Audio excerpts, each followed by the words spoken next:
talking. I'll press the record button so we can do that. And let me share my PowerPoint. Bring that up.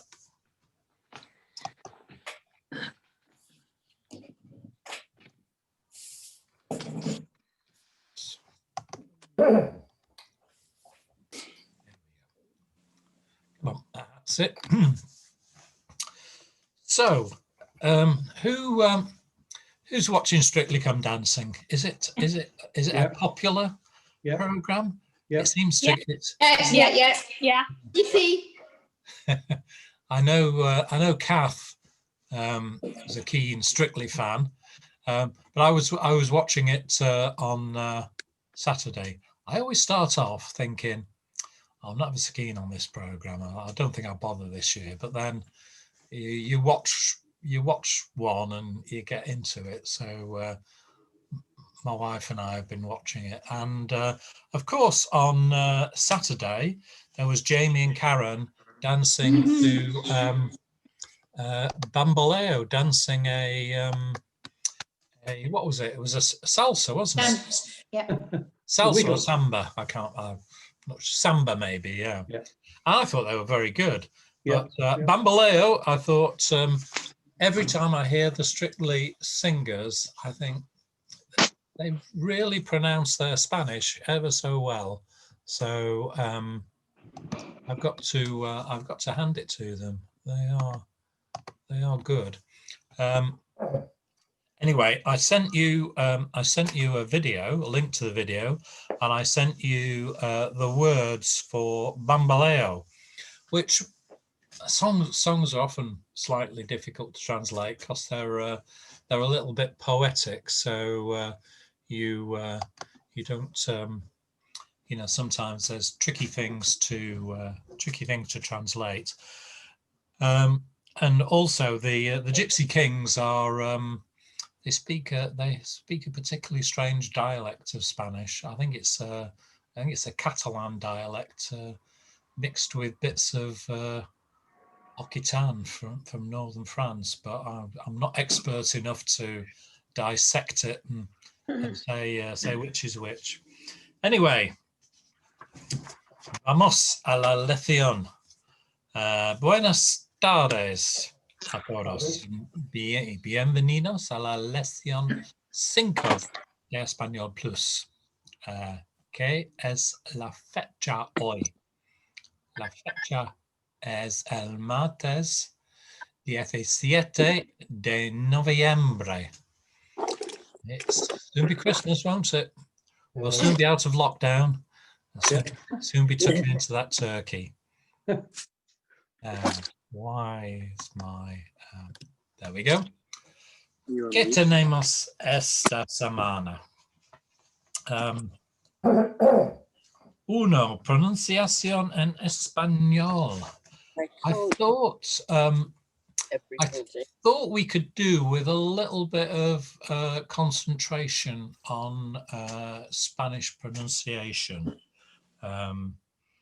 It's clear when we're reading that some of us, in fact, most of us make a few mistakes. I make quite a few mistakes with my pronunciation. You're kind enough not to point them out to me, but we all do. And I thought some concentration on pronunciation would be an excellent thing. We'll take a look at our book then, and I thought we'd carry on reading and translating the book for a few more weeks, and really try and work on our pronunciation, and perhaps then we'll just read it to ourselves and talk about it for a period in class. It does take up a chunk of time, that's the only thing, and more than half the lesson is spent reading the book. The other half spent with me wittering away about nothing in particular. So by the end of it, we don't get that much Spanish done. We've got the next chapter in our book, 101 Conversations in Spanish, and Then we're going to try and do a little bit of Spanish chat, because I think it's a good exercise to make ourselves speak Spanish and think in Spanish, and feel exposed in Spanish. So that it's the only way to learn is to throw yourself in at the deep end and make a fool of yourself by conjugating everything the wrong way. We did a little bit in the morning class, some sort of fairly basic chit chat, and it's surprising how even our more expert people who've done a couple of years in the basic class, once you get that situation where you've got to speak Spanish to somebody and they're speaking back to you, and you've got to understand them and then say something else to them, you sort of get, it's very easy to get brain freeze, and Absolutely. the only way around it is to do it lots and lots of times, so it becomes second nature to you. But it is hard. It's hard for us when we're not allowed to go to Spain, and you've only got the dog to talk to because my Spanish speakers have all disappeared back to Ecuador for the winter. So it's quite hard. And we're still coming in. Hola, Julie has just joined us. So let's kick off with some pronunciation work. And nobody should think they're being criticised here. It's really tricky on as far as pronunciation is concerned. It's the Spanish language is. It's quite different to English. In English, we can say letters in lots and lots of different ways. Vowels, we can say vowels in 3 or 4 different ways, different sounds, and they're all correct. And we just learn it by repetition at mum and dad's knee, listening to other people.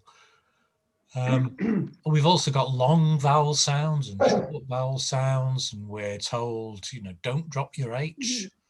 All of a sudden, I'm saying you've got to drop your H, unless it's a G or a J, and you've got to sound every letter. So it's hardly surprising that we do have some difficulty from time to time. And, if we come against a long Spanish word in particular, it does really throw you. So let's see how we can get on. I think a lot of the mistakes we're making, and the mistakes I make most frequently, are on our vowel sounds, especially E and E, or E and I. So we're going to concentrate on the vowels for a short period. And this E and E is it's a tough one. My 5-year-old granddaughter is learning to read and write at the moment, and she's pretty good with her letters in general. But I'm going through and I'm teaching her sort of a few phonics. Her mum doesn't believe in phonics, but I don't know how on earth I could teach her to read without phonics. I'm sure there's a way, but anyway, I can't do it. So I'm teaching her phonics. So it does get difficult when I'm saying that's an I and that's an e, because it's E in Spanish is an I, and we're getting a fearful muddle. And her Spanish is as good as her English, so it's a job to know which one to teach her some of the time. So let's just look at the vowel sounds, and these are very distinct, and they all make one sound. So A, E, I, O, U. Now, E is a quite a difficult one for I, and U for you is one that I think we find tricky. We do get a lot of D instead of de, and a lot of us learnt French, so obviously that's being dragged up from our teenage brains back into class now. So as in apple, and a word that contains that would be adios. As in end, enero. E as in Egypt, Inglés is one.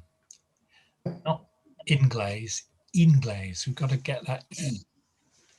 O as in orange, and it has to be a short, can't we? You know, we lengthen our vowels in England, particularly we Northerners, but it's got to be an O as in orange, oro. When I first went to Ecuador, I was talking about Quito, and you know, it's Quito, you know, so I had to sort that out very quickly. U as in spoon, uvas. It's got to be that U sound, and again, converting a U to an U is quite alien to our tongues, so we do have to get that sorted out.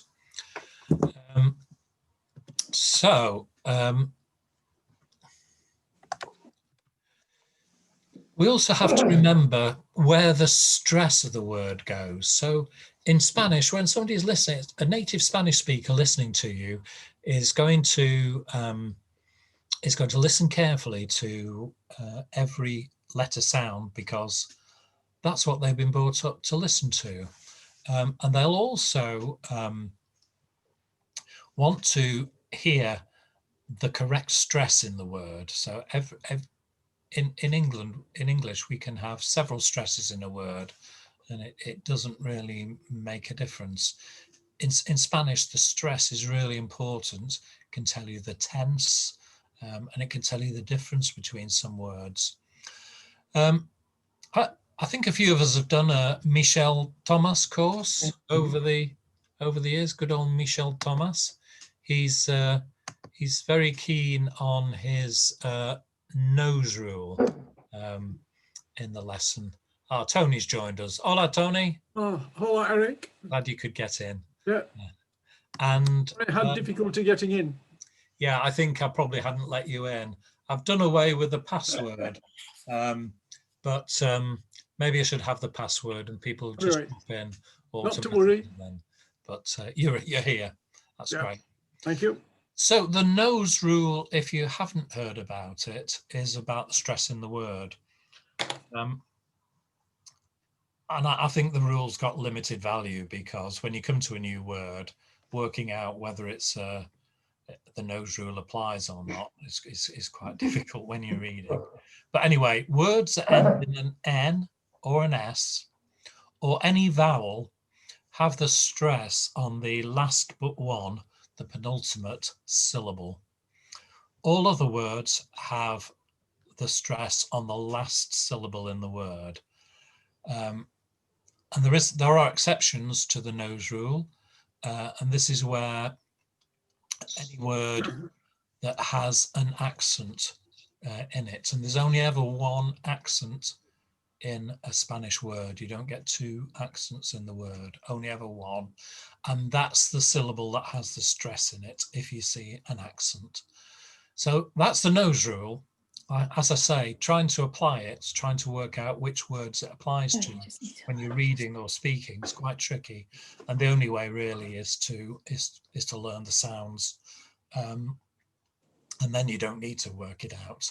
But it's useful to be aware of that, just so when you come up against a new word, you can work out how to say it, but also how to stress that word.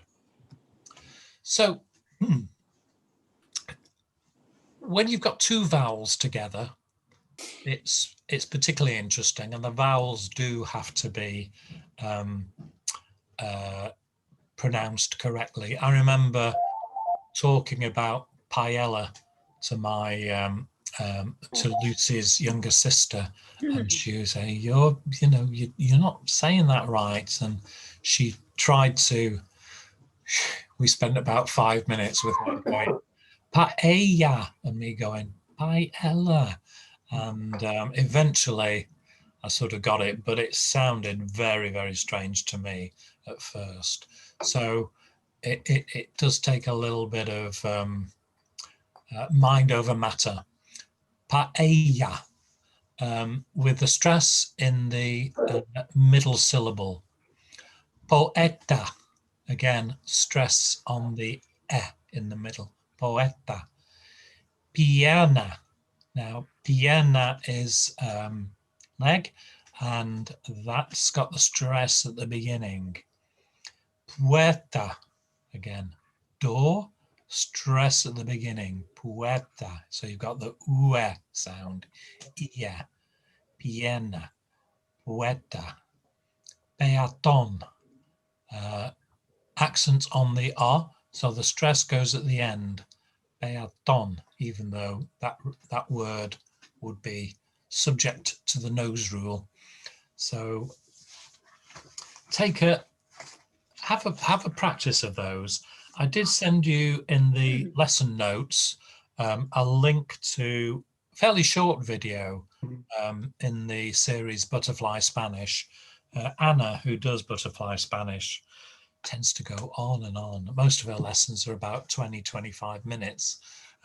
This one's a fairly short one. I think it's about 6 minutes, and she's just talking about the vowel sounds. It's quite a good little one to listen to and have a quick practice with. And she does pronounce the vowels bang on. So worth a quick look. So we've got lots of words here, and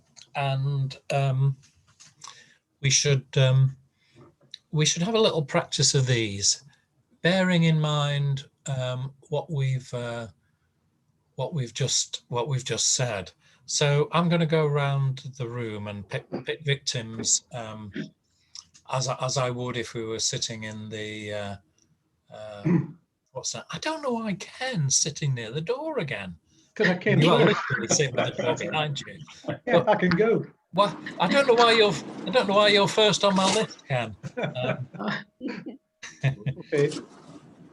Ken, would you have a go at? Would you get your Geordie tongue around these Spanish words? Yeah, surely. All right, now. So, mucho. Mm-hmm. Yeah, do you want all of them? Mucho, Yeah. privados. Privados. Yeah, absolutely. Lo haso. No. Lo hasos. Yeah. So it's, don't forget that oo. Loo. Ooh, okay. And the J is a h sound. Oh, So okay. lujosos. Lujosos. That's a tricky one. It is. So we got that oo, and we've got the r sound. So we've got a as well. Lujosos. Okay. Autos. Yeah. Autos. Ow, Yeah. ow. It's like Ow. somebody's Autos. trodden on your foot. Autos. Autos. Like autobus. Yeah, tricky one. And then economic. No, economic. Economica. It's not Economical. it starts with an e. Oh, made the mistake. There you are. Economica. Yeah, Economica. good one. I think we'll give Ken a rest now. Yeah, thank you. I made a mistake. No, it's you've illustrated one or two issues. That's great. Have we got Shanta? Can you hear me, Shanta? Yeah. Do you want to pick up with after Economica and do the next few? Euros. Euros, yeah. Euros. Gymnastic. seguir, podia, crees, Okay. Eoros mejores. ores, Yeah. primeros, Primeros. Yep. Yep. Don't forget the o at the end. gimnasio, Primeros. gimnasio, Gimnasio. Well done. Yeah. seguir, Seguir. Good. podia, Hmm. crees, Creas. Well, it's two Cre- e's, but they're both s sounds. So crees. crees. Yeah. I, Yes.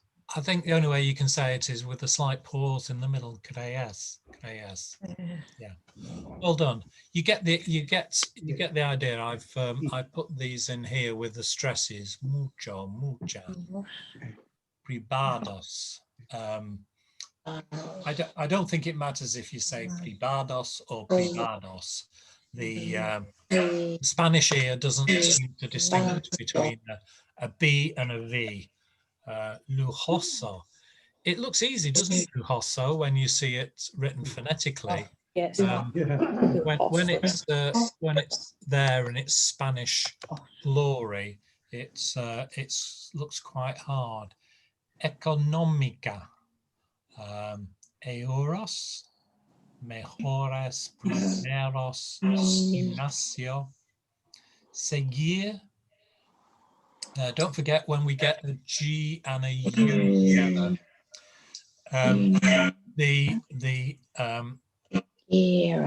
The U just hardens the G. We don't, I've just said a few minutes ago that we have to pronounce every letter in every word. Well, there's always an exception to the rule, isn't there? And this is it. When it's GU, the U just hardens the G. So we don't say seguir, we say seguir. Yeah. Podia and crees. Excellent. Well done, folks. I think we're ready to take some liberties with the Spanish language Oh, God. in our book, Crimen in Barcelona. I think, what do we do? Are we on chapters 8 and 9? Seven. Is that right? Ocho. 7 and 8. Yeah. 7 and 8. 7 and 8, is it? Yeah. Oh, yeah. We had all the trashing of poor Lena, didn't we, last week? So what a gold digger she was, poor woman. Now we're back in the investigation.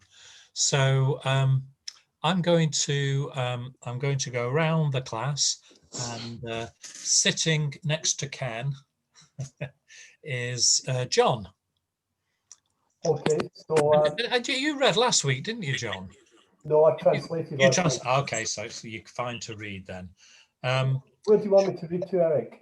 Well, if you read to halfway down the page, that'll be great. Okay. Until after the italics bit.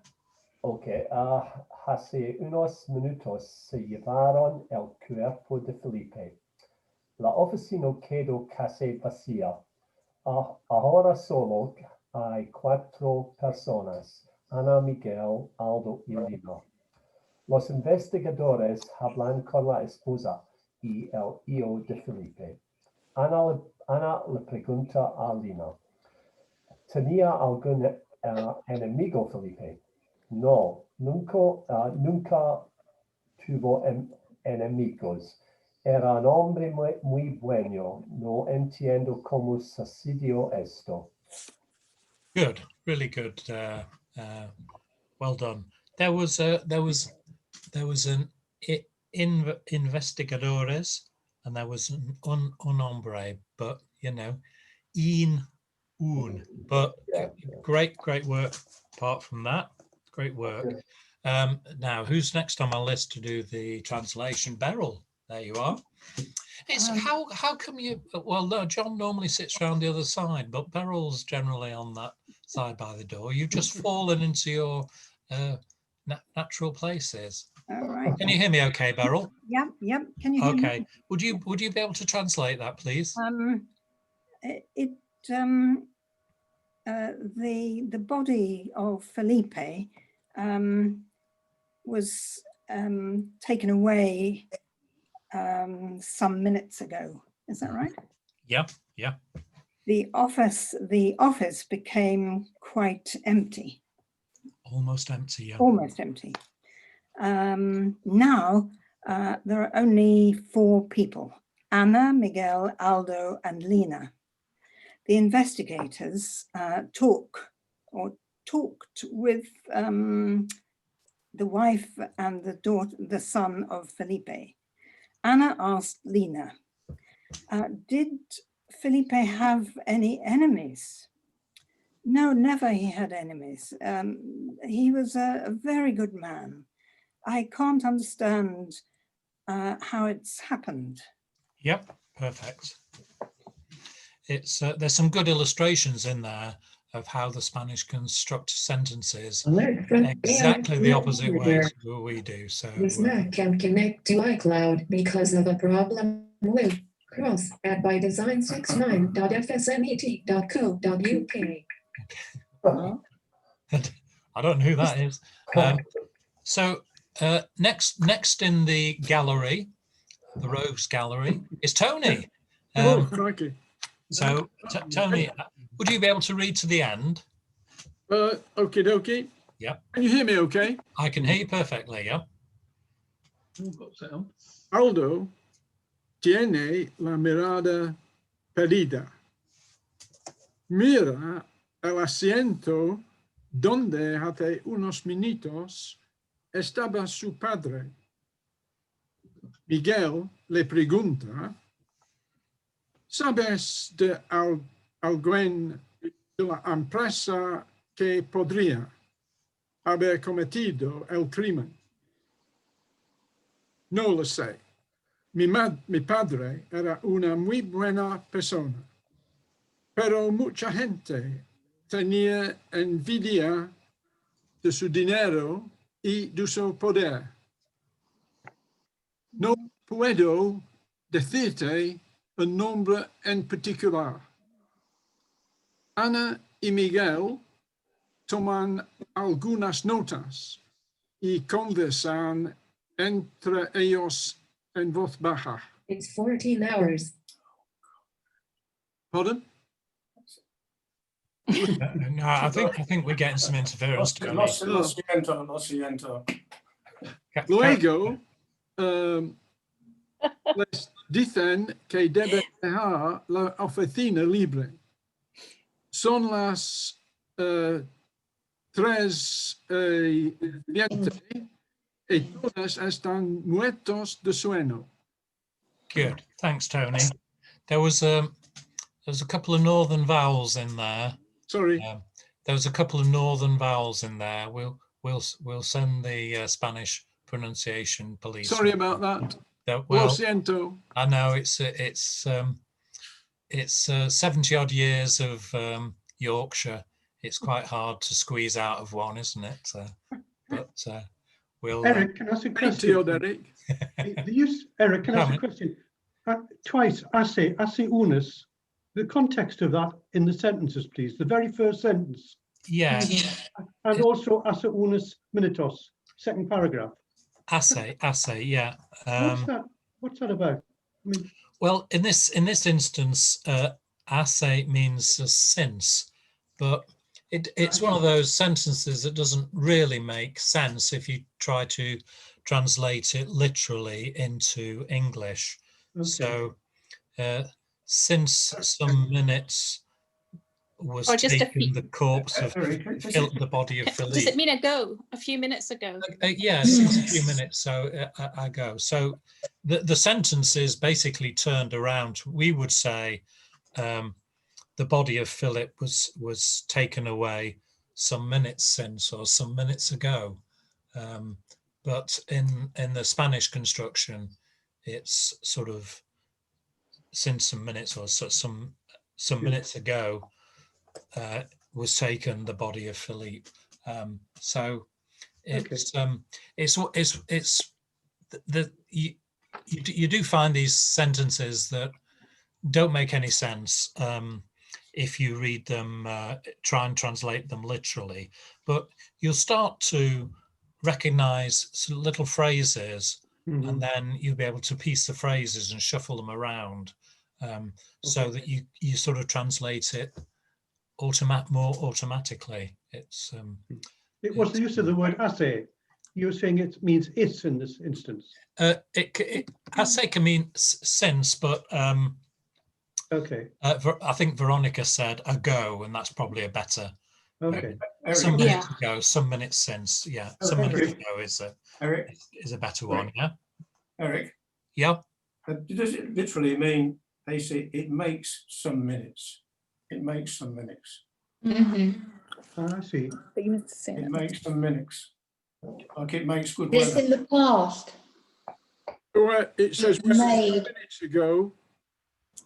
Where a few minutes ago, isn't it? Yeah. Yeah. Yeah. Okay. I'm happy. Got it. Yeah. Good. Thanks, Ken. So next on the list, although he's moving around trying to avoid me, I think he was sitting just below Tony, but now he's moved up a bit. It's Bryn playing musical chairs. Bryn, Yeah. Are you able to translate the second chunk of that page for us, please? Is it from Aldo? From Aldo, yeah. Yeah. Okay. Aldo tiene la mirada. No, in English. Oh, sorry. Yeah, in such a long time. Aldo looked at a loss.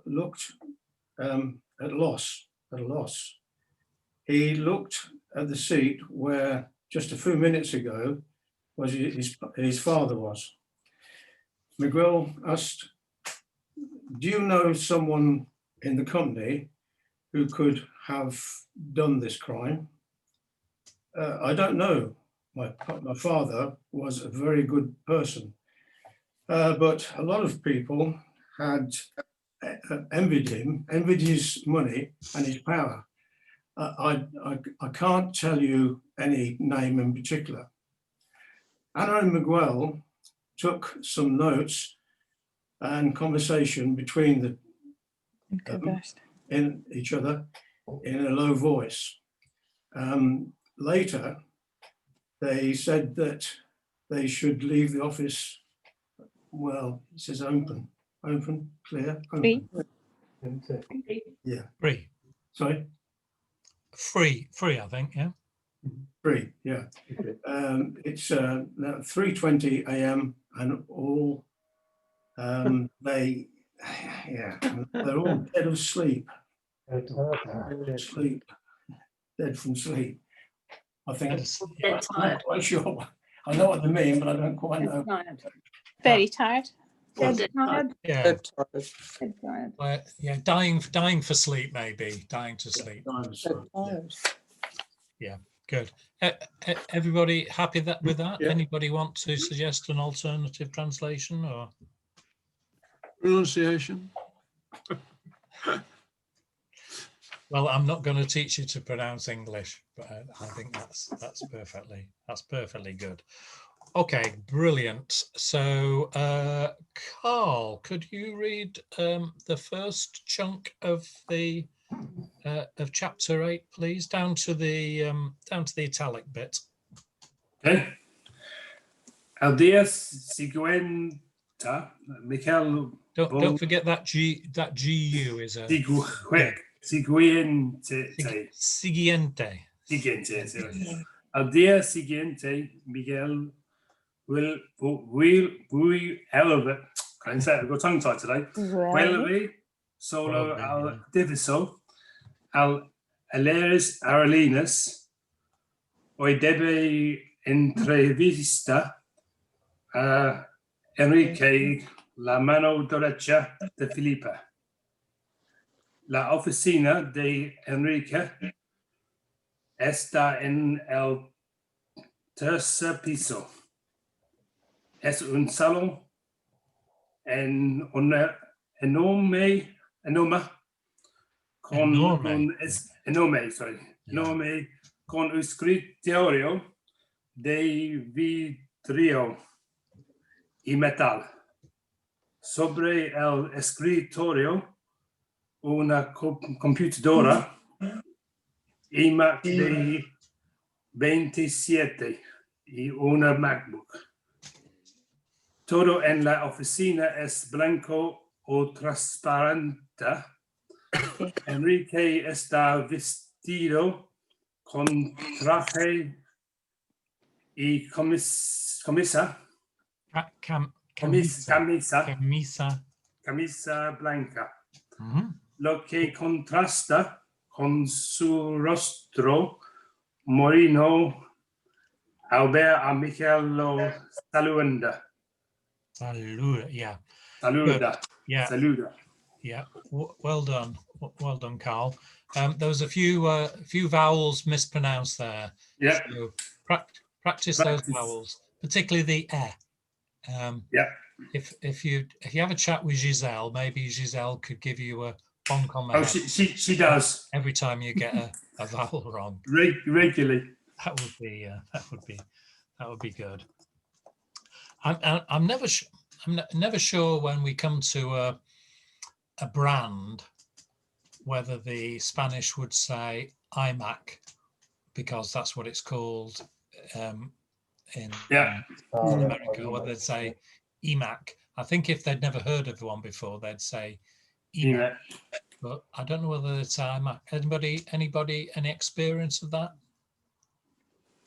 Maybe I'll ask my my daughter-in-law whether they say iMac or eMac. I know one or two phrases that have and brands that have been transported across from well, they're sort of international, aren't they now?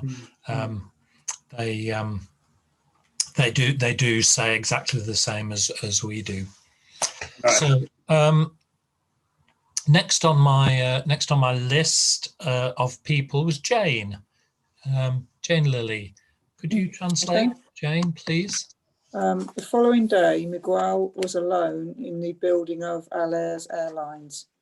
He was there to interview Enrique, who was the right-hand man of Philippe. The office of Enrique's office was on the 3rd floor. It was a large room, or enormous room, with a desk of glass and metal.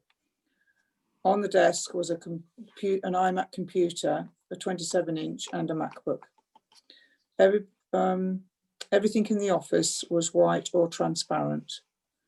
Enrique was dressed in a suit and a white shirt, which contrasted with his brown face. When he saw Miguel, he greeted him. Yeah, brilliant. Okay, Veronica, would you be able to complete the page for us, please? Okay. Hola, ¿cómo le va? Bien, gracias. Mi nombre es Miguel Estevez. Estoy investigando la muerte de Philippe Amador. Ah, qué bien. ¿Puedo ayudarle en algo? Sí, claro. Me gustaría hacerle unas preguntas. ¿Tiene unos minutos? Claro, hombre. Tome asiento, pues.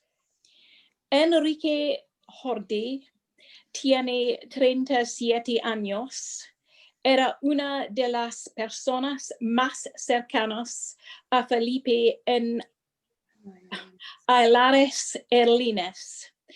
Responde las preguntas con naturalidad. Algunas veces ríe y bromea.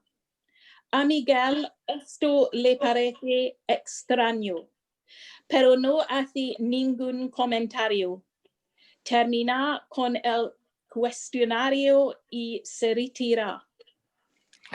Good, thank you for that. Smashing. So Giselle, you're next on the list. Would you be okay to translate for me, please? Yeah. Hello, how's it going? Good, thank you. My name is Miguel Estevez. I'm investigating the death of Philippe Amador. Ah, that's good. Can I help you with something? Yes, of course. I would like to ask you some questions. Do you have a few minutes? Of course, ma'am.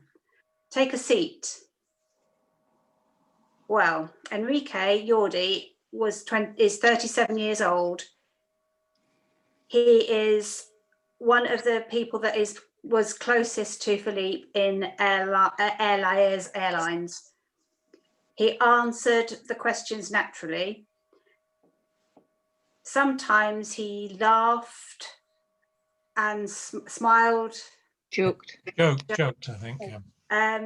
To Miguel, this seemed strange, but he didn't comment on it. He finished the questions and left. Yeah, brilliant. Good.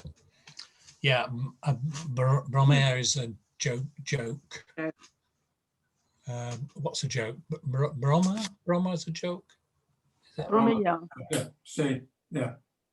Yeah. So he's laughing and joking. Good. Well, we can go on to. Eric, if I could just ask something, Eric. You know when it says claro hombre, would that not be, of course, sir? Would they actually, Yeah. or would they say man? And the way Claro hombre, yeah. I mean, claro just means they say claro all the time in Ecuador. That especially when they're chattering away and you keep hearing claro, claro, because they're agreeing with somebody. It's a sort of affirmation, I guess. I guess it means sure. I don't know. Sure, man seems a bit odd, but hombre, yeah, sure. Tomo asiento, pues. And the pues on the end there. Pues is one of those words that you can sort of drop in anywhere when you can't think of anything else to say. Bueno or pues, they can both mean well or we've got little words and phrases in English that we use to give us pause for thought. I say quite a bit. I say well, and it's one of those words that you can extend as long as you like. Bueno, stretch it in the middle, not the end. 14, 15. Pues, that kind of thing. And any others? Can you think of any others like that handy for just to give yourself some thinking time? But pues is often used for, he's like, take a seat. No, yeah. They say entonces a lot, don't they? Entonces, yeah. Vale. Vale, yeah, it's another one. Again, as a sort of affirmation. But claro, I kept hearing that all the time when I was eavesdropping on conversations. That was good. So, I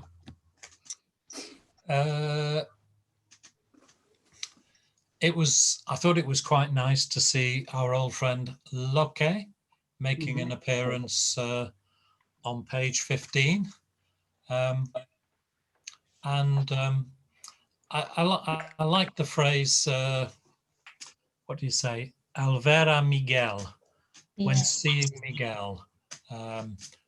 Alvera, when seeing somebody. And I guess you could use it for objects as well, when seeing the sign, when seeing the town. You did that. I thought it was quite a useful phrase. I made a note to remember it, then promptly forgot it, of course. And interesting also that we have this phrase that he used, me gustaría hacerle unas preguntas. He wanted to ask some questions, and he expressed this in a very polite way. But also, the use of hacer, to make, to do or to make, in the form of questions. So that's it's interesting that he didn't ask questions; he made questions, and I think they use that to make questions because there are two verbs to question in Spanish. There's preguntar, and there's pedir. So you can, and they're quite different. When you ask a question that requires an answer, you use preguntar. But when you ask a question, you want somebody to do something for you. So you ask for something. Ask a waiter. Ask for a bowl of soup. Yeah. Use pedir. No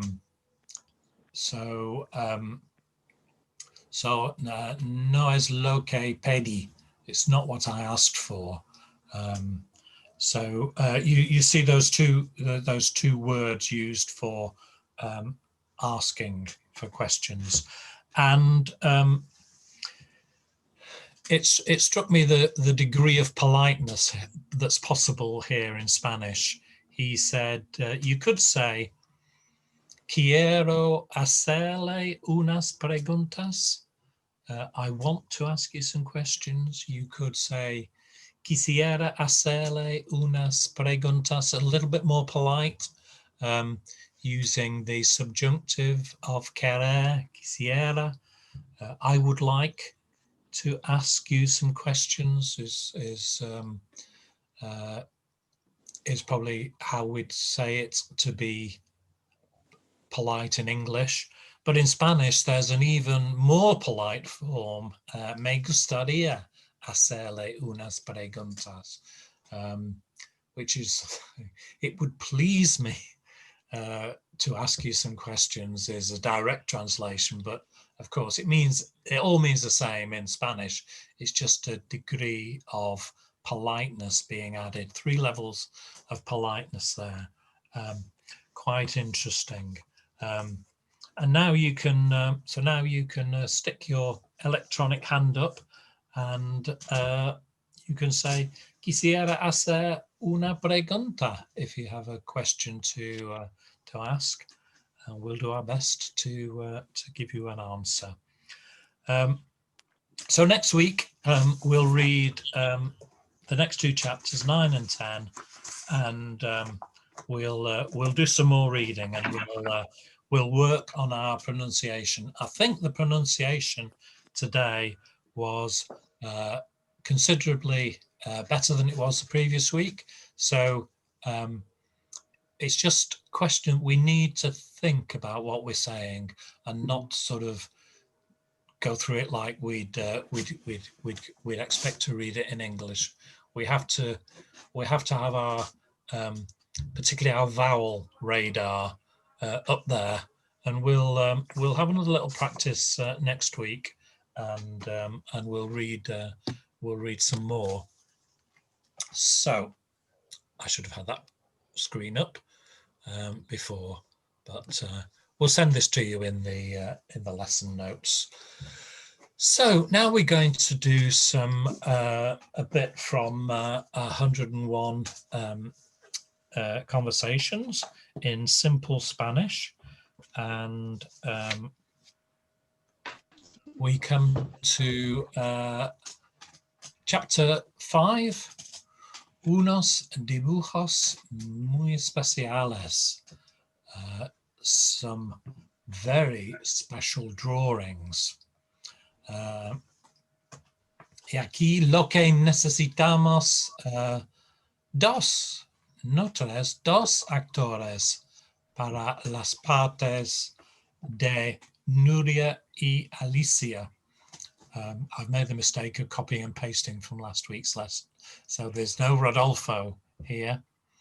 So we've got 2 people to be, one to be Nuria one to be Alicia, and I'll do it. I'll do it on my my list. Apple is sitting next on my list. So Apple, yeah, I think you got lumbered for taking a part last week, didn't you? Yeah, well, tough. You shouldn't sit there. I'll tell you what I'll do next week. I'll start at the bottom and work at the up to the top instead of that. We'll probably still end up with Apple in the middle, but there's nothing I can do about that. Apple, would you mind being Nuria? That's fine. And Susan, would you mind being Alicia? Susan Little? Can you hear me, Susan? I think you may be muted. Yes, I do that. Oh, okay, good. Stop the background noises. Yes. Yeah. So, en una tienda del mercado de las ranas, Nuria ve unos dibujos que llaman mucho su atención. Yo conozco estos dibujos, son de Goya. ¿Quién es Goya? Goya es un pintor español del siglo XVIII, el más importante de la historia de España. ¿Estás segura de que son de Goya esos dibujos? Sí, estoy segura. Los estudié en la universidad. ¿Crees que son originales? Sí, estoy casi segura. Parecen originales, pero no puede ser. ¿Qué hacen aquí? Tienen un precio de solo 100 euros. 100, yeah. ¿Deben estar en un museo? Sí, deben estar en un museo, en una galería o en una colección. ¿Qué hacemos? No lo sé. Le preguntamos al dueño de la tienda. Sí, es lo correcto. Good. So, how are we doing on this? Are we getting the are we able to translate it in our heads? This is nice. It's nice, simple text, and I'd like to think that most of you could get this without looking up too many words. Does everybody know what happened there? Yeah. And anybody struggling particularly to translate this? I didn't get some of it. Yeah. Which bits, Jane, were you? I can't see. Should we? Let's go. I couldn't keep up. That was the thing. I think it was like I needed sort of more time to look at it. Yeah. I'm trying to sort of challenge you a bit with this because obviously the people reading it can translate it as they go, but when you're listening to it, not necessarily reading it, it's a different skill listening and translating than reading and translating. So let's just look at a few words. Dibujos is drawings. Can you put the next page on? Yeah. Let's just look at this phrase here. Que llaman mucho su atención. That means get their attention. It called a lot for their attention. Is quite a nice phrase. And Nuria says, I know these drawings. They're by Goya. Alicia, who's clearly not an art fan, she needs to go to John Shearman's art class in U3A. ¿Quién es Goya? Who's Goya? So Goya is a Spanish painter from the 18th century. He's very important in the history of Spain. Most important. And Are you sure they're by Goya, these drawings? Yes, I'm sure.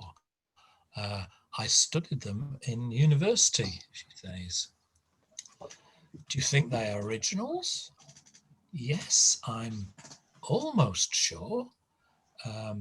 They look original, but she's not absolutely sure. She thinks they can't, but they can't be, she says.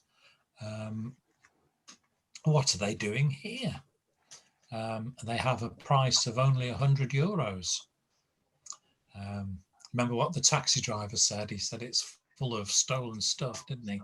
The frog market.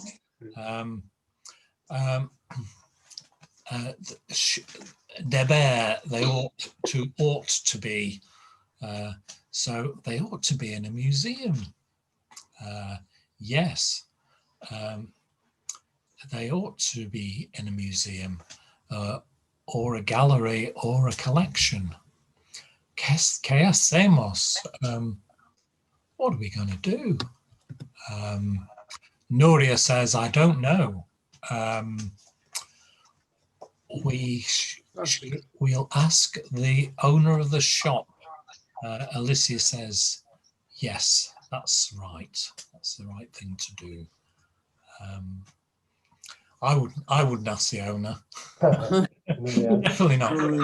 I'd buy him for 100 and get the reward. I don't know. They can't be real, can they? I've not read forward from this point, so I'm discovering this book with you. But there are a lot of chapters to it, so I think there's going to be quite a complicated plot twist at some stage of the game. So, how are we doing on time?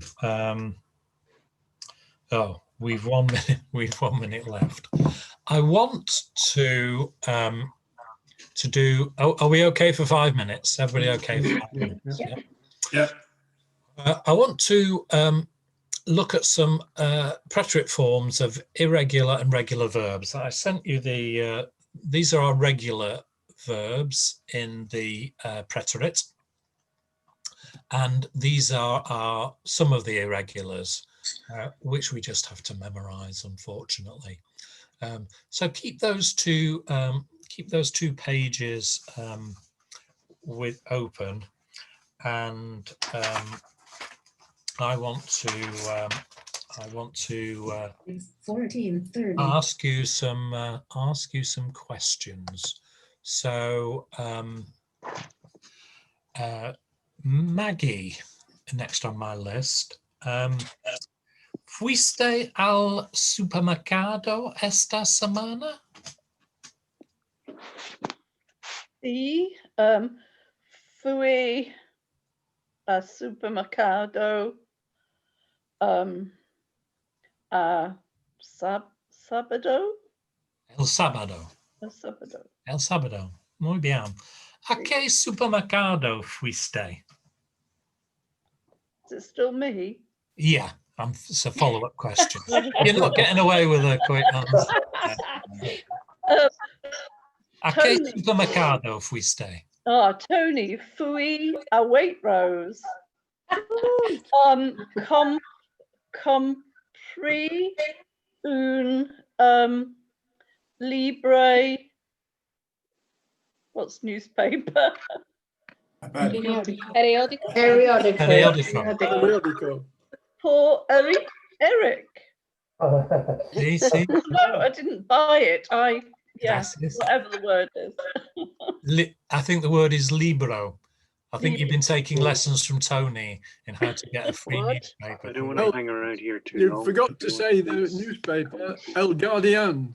El Ladrón. El Guardian. See. I would say Waitrose. Que elegante. How Yo compro en el co-op.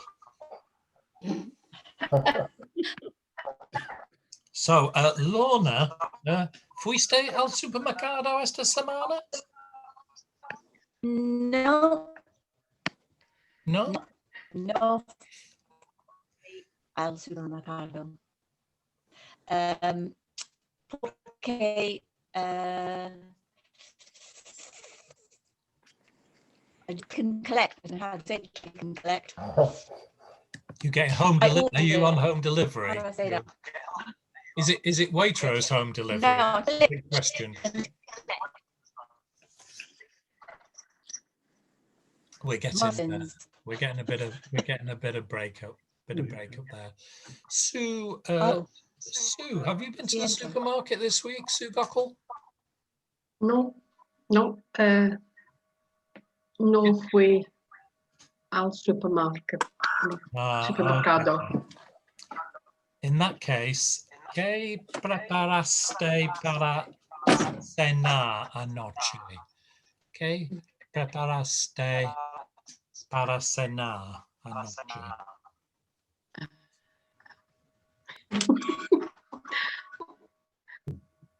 ¿Qué? Preparar. Pescado. Preparaste. Para cenar. Hice pescado pie. Hice pescado. Muy bien, muy bien. Oh man. And Julie, ¿te fuiste de vacaciones este año?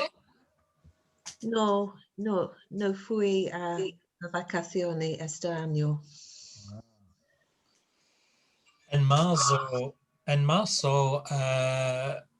fuimos a Francia a esquiar, pero cerraron el centro por culpa de COVID. Qué pena. The end of qué pena, but it was a pena, I can tell you. Well done. We'll set aside some time next week to do some more past tense questioning and answering, we'll chug along with that. We'll persevere with that next week. So thank you very much, everybody. Well done. I'm going to send some stuff around. We'll send another listening exercise. Did folk manage to do the listening exercise with Yes. Why Not Yeah. Spanish? Yes. Yeah. How did you find that? Very good. Very good. Very good. Some of it was a bit tricky in places, wasn't it? But I thought it was